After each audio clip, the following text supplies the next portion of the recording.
ये चित्र मेरा गंगा के चित्र की शुरुआत थी। मैंने गंगा को उसकी यहाँ से शुरुआत है, जहाँ से गंगा की शुरुआत है वहाँ से शुरू किया था।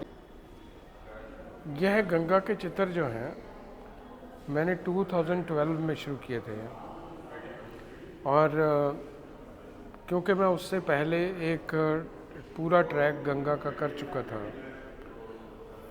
और सारी गंगा के साथ साथ चलता रहा था। मैं शुरू से लेके यहाँ से गंगा की शुरुआत होती है और जहाँ गंगा जाके ख़त्म होती है हमारे अरेबियन सी में जाके, गंगा सागर उसको बोलते हैं। कुछ हिस्सा गंगा का बांग्लादेश में चला जाता है पद्मा के नाम से। खाड़ी और बंगाल में जाके उसका अपना अंतिम पड़ाव लेती है गंगा। गंगा की टोटल दूरी लगभग 2600 किलोमीटर की है, जो कि हमारे देश की सबसे लंबी नदी यही है और इसकी मान्यता एक माता की तरह मानी जाती है। और हमारे देश के, हमारी साइकी में, हमारे लोगों की साइकी में गंगा का बहुत बड़ा स्थान है। मानसिकता में, स्पिरिचुअल लेवल पे, उसकी सुंदरता से लेके उसके अंदर बहुत कुछ बातें ऐसी हैं जिसकी मैं अभी आपके साथ बात करता हूँ।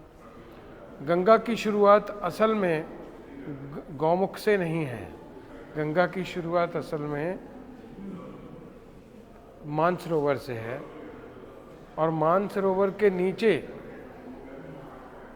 एक वासुकी ताल है। ये जो बड़ा वाला वासुकी ताल मैं दिखा रहा हूँ, उसके अंदर एक झरना गिरता है जो 24 घंटे भिगोता रहता है। इस जगह पे बारिश होती रहती है और वो बहुत ऊंचाई से गिरता है। उसको वासुकी धारा बोलते हैं। और फिर उसके साथ में त्रिशूल नाम से पर्वत है, वहाँ से कुछ पानी इस तालाब के अंदर गिरता है। ये सेकंड हाईएस्ट लेक है, सेकंड हाईएस्ट जगह पे लेक बनी हुई है जिसको वासुकी ताल बोलते हैं। और फिर बद्रीनाथ और केदारनाथ भी इसके किनारे पे ही हैं और इसमें से 13 झरने बहते हुए, इसमें से 13 झरने बहते हुए गौमुख के नीचे चले जाते हैं। और वहाँ के एक जो गौमुख का जो ग्लेशियर है वो लगभग 10 किलोमीटर लंबा और 3 किलोमीटर चौड़ा है। उसके नीचे ये सारे 13 के 13 स्ट्रीम्स जो हैं वो चली जाती हैं और उसके एक छोटे से मुख से, जिसको गौ का मुख बोलते हैं, ऊपर से देखने से वो बिल्कुल ऐसे लगता है जैसे गाय का मुख है।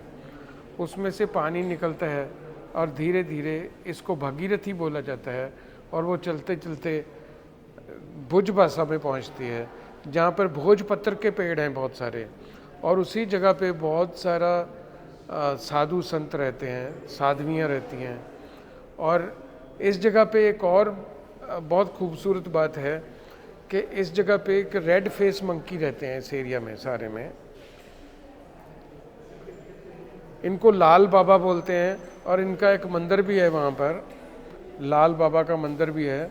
और ये रात के वक्त में जब वहाँ पर 31 डिग्री हो जाता है, -31 डिग्री हो जाता है, ये पानी के गड्ढों को खोद के, जिसमें बर्फ़ हटा के उसके अंदर पानी के गड्ढों में डूब के बैठ जाते हैं, क्योंकि वहाँ पर जो पानी का टेम्परेचर 4 डिग्री होता है नीचे और बाहर 31 डिग्री होगा। तो इसका मतलब ये तो हॉट वाटर में, एक तरीके से हॉट वाटर स्प्रिंग में बैठे हुए हैं। सो इस तरीके से ये एक बहुत ही खूबसूरत साइट होती है जो मैंने स्वयं अपनी आँखों से देखी और जहाँ मैंने चित्र किया है।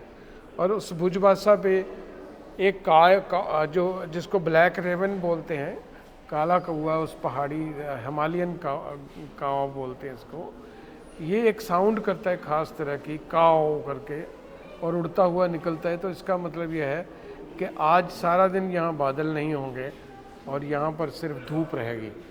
तो ये एक नेचर का बहुत ही खूबसूरत नज़ारा होता है। इस तरीके से फिर ये गंगा बहती हुई चलती है। तो उस एरिया में कैल्शियम के छोटे छोटे टीले भी हैं, जहाँ पर प्योर कैल्शियम होता है, वाइट। उसको ये भरल, जिसको हम हिमालयन रैम बोलते हैं, वो उसको खाते हैं, ये उनका फूड होता है। और जब भी कोई ट्रैकर इसमें से जाता है, इस रास्ते पे से जाता है, तो ये उसके ऊपर अपने ढेले गिराने शुरू कर देते हैं। ये जो हिमालयन रैम्स हैं, ये उसके ऊपर ढेले गिराने शुरू कर देते हैं और बहुत शरारती होते हैं ये। और उसमें से उनको एक साइड में खड़े होकर लगभग आधा पौना घंटा प्रार्थना करके जब वो रुकते हैं पत्थर गिराने, तब क्रॉस करना पड़ता है। Otherwise the end is like this, क्योंकि ये 500 मीटर गहरा है यहाँ पर ऑलमोस्ट, ये वाली क्लिफ। तो इसके बाद ये नदी चलती हुई शिरबासा पहुँचती है। यहाँ पर चीड़ के पेड़ शुरू हो जाते हैं और आगे गंगोत्री शुरू हो जाती है, आगे गंगोत्री शुरू होती है। तो ये वाला ट्रैक हमारा बहुत इम्पोर्टेंट ट्रैक था। ये मेरा ट्रैवल जब मैं पेंट कर रहा था, तो मैंने इसको 18 फीट लंबा पेंटिंग किया था सबसे पहला वाला। उसमें और तरह के एलिमेंट्स थे। फिर अब मैंने इस एग्जीबिशन के लिए ख़ास तौर पे ये 10 फीट का किया है, छोटा साइज़ किया है। पर ये काफ़ी अलग है पहले वाले से, बड़े वाले से। और इस तरीके से मैंने पूरा ट्रैवलॉग जो है गंगा का पेंट किया है पिछले कुछ सालों में।